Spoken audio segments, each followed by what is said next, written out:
time, watch this. Ever since Billy Carson's debate with Wes Huff, his life seems to have spiraled out of control. And just a couple days ago, something unexpected happened. Then I got really upset and I made that video, and my whole team was counting on me to make a good response video. My wife and my kid were counting on me to make a good response video, and I failed. I didn't make a good video. Did they see it before it went out? It was live. Oh. It was live. Billy sat down with Dr. Daniel Amen to confront his trauma from the whole situation. So, was this the breakthrough that Billy needed, or is he still stuck in the same cycle? Let's find out. Now, to be honest, the interview didn't start off well. Right away, Billy starts making excuses and blaming others. I felt kind of ambushed. I didn't feel like it was a situation that was properly set up for me to appear in. I was sick. I had just gotten over pneumonia. I was in pneumonia state still. I was still in the healing process. I had just gotten released from the hospital. I had a near-death experience, and I felt like someone took advantage of me. I was trying to get my word in, but the way it was being run, it wasn't a fair conversation.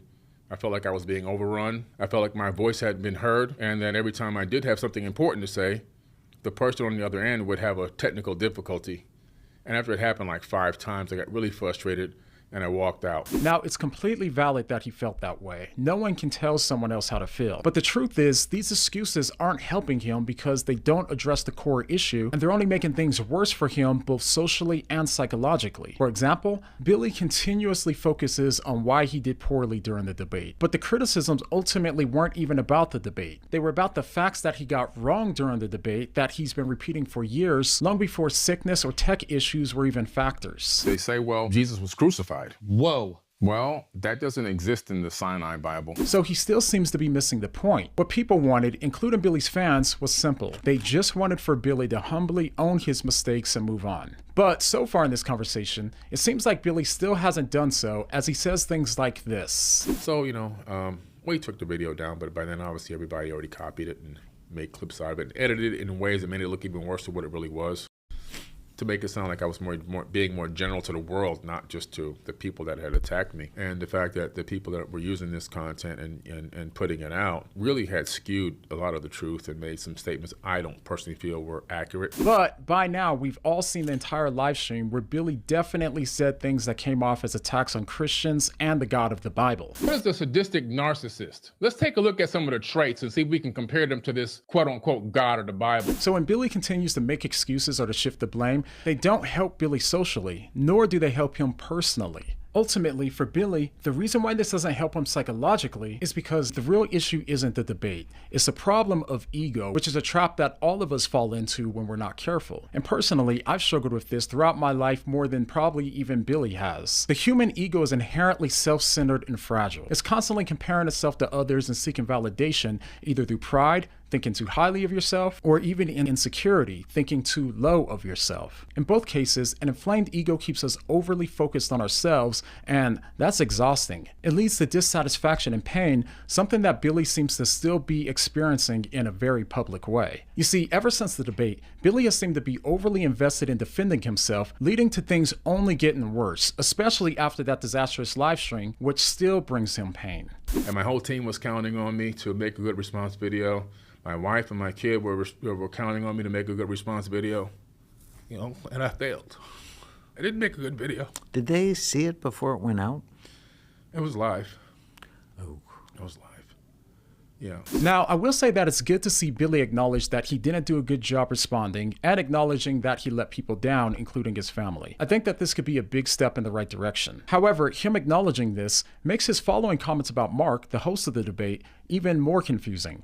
I saw this guy the other night at our restaurant that we go to, and it's inside of our community. So I'm bound to bump into this guy every now and then. He's just sitting there, and I'm going, how can this guy just sit there and know that he put my family in such a bad situation? How can he sit there and eat a meal, That just got me even more frustrated and more angry. It's like, how? How can somebody even do something like that? Because I would never do something like that, not in a million years. Now, I could completely understand how he would feel about his relationship with Mark and how he could feel betrayed since Mark made the video public. And by the way, I would also recommend that you hear Mark's side of the story, which I've linked down below. So at some level, Billy feeling hurt can be understandable, but it still seems that he's only focusing on the pain that he experienced and not the pain that he caused others, like Mark and his family, who also received death threats from this situation. And by the way, let's just be clear. Anyone threatening Mark or Billy is completely in the wrong. And if they're Christians, there's absolutely no excuse for it. But this theme of Billy only focusing on his hurt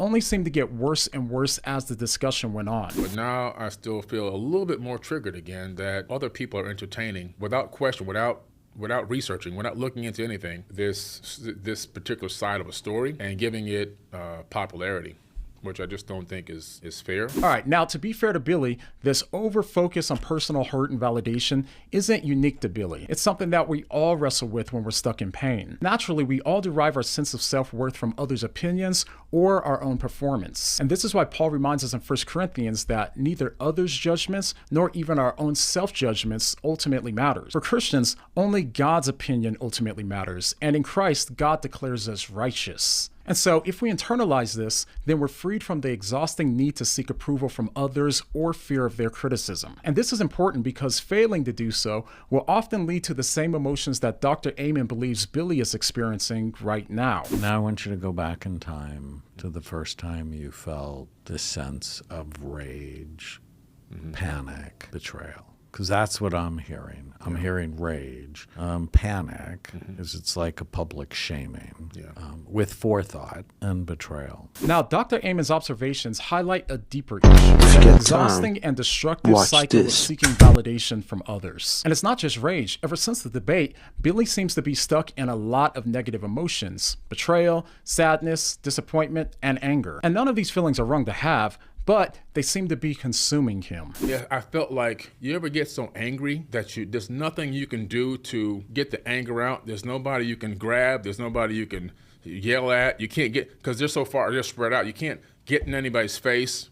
And so the only form of attack I had was my own mouth. So it seems to me that all of these emotions that Billy has been feeling all stem from a constant need to be right and to justify himself. But this cycle is only compounding Billy's pain, leading to pent-up anger that eventually erupts as rage. And unfortunately, I think that Dr. Amen's response to this might have unintentionally made things worse when they started talking about Billy's alleged near-death experience. I mean, listen to what Billy said. I closed my eyes. And when I closed my eyes, I was in another place. And this place was so tranquil and so peaceful. It was like an explorer's dream. It was jungles and terrain and mountains and hills. And I was like, this is crazy. I know my eyes are closed, but my eyes are open and I'm in no pain.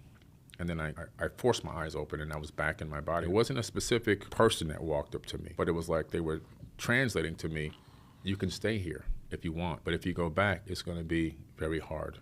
And I would be at total peace for eternity, and I wouldn't have any pain, any worries, any issues.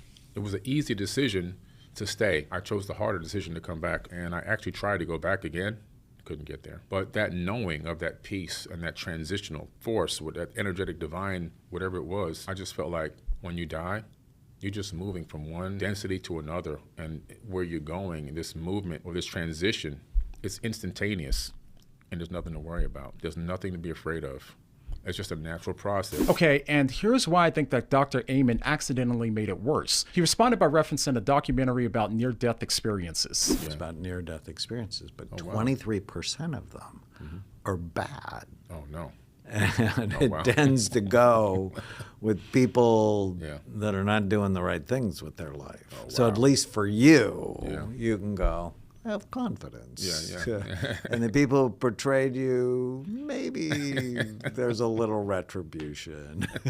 So maybe you can take some peace in some of the retribution. Okay, so what exactly is wrong with what Dr. Amen said? Well, leaving personal theological issues aside for now, Dr. Amen's comment may have inadvertently reinforced Billy's feelings of moral superiority. By framing Billy to be better than those that he believed betrayed him, it indirectly gives Billy justification to hold on to his anger and bitterness. In order to stay bitter, you have to feel superior to the person who wronged you. So if Billy believes what Dr. Amen said, then he can look at Mark and think, I would never betray someone like that. I have every right to be mad because I'm morally better than him. This mindset will only keep Billy trapped. Feeling better than others can't free you from bitterness, it only deepens it. Billy feeling hurt and betrayed are feelings that all of us have experienced. So the problem isn't the feeling themselves. Instead, it's that Billy lacks the tools and resources to break the cycle. Resources that are rich in Christianity. The only way out of this cycle of anger, and the growing anger that comes from self-justification, is to start by taking personal accountability, which is a lot easier if you believe that you're a sinner who's only saved by God's free and undeserved gift of salvation. I mean, think about it.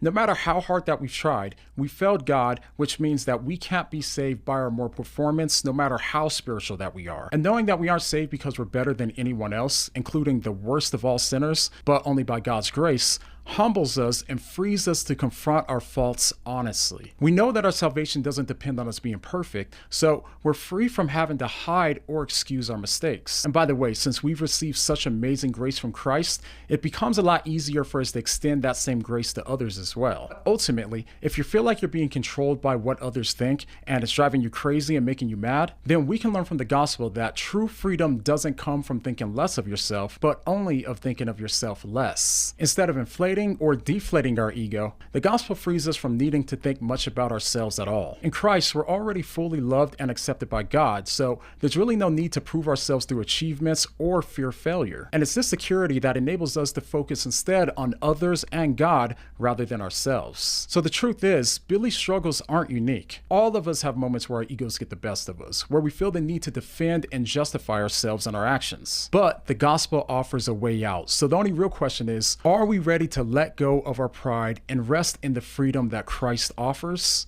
You tell me. So let's continue to pray for Billy and not forget that we're ultimately no more worthy of salvation than he is. Of course, this doesn't mean that we should ignore where he's wrong, but it does mean that we should hope the best for him and love him as we love ourselves. Now, if you enjoyed this